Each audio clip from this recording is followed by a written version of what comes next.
ভিক্ষুক রাস্তা দিয়া যায় আর জমিদারের পুত্রবধূও যায়। একজন সামনের থেকে আসতেছে, একজন সামনের দিকে যাইতেছে। দুইজনের ক্রসিং এর সময় ভিক্ষুকের গায়ের কাদা জমিদারের পুত্রবধূর গায়ে লেগে গেছে।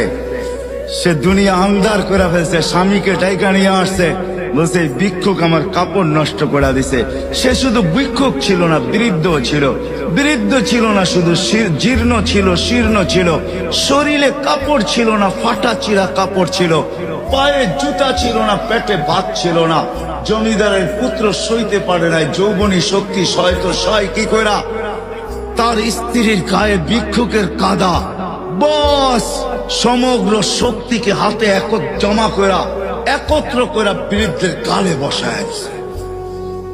বৃদ্ধ কিচ্ছু বলে নাই, শুধু উপরের দিকে তাকায় দুই তিনটা শব্দ উচ্চারণ করছেন। শব্দগুলা হলো ইয়া মাল্লাহ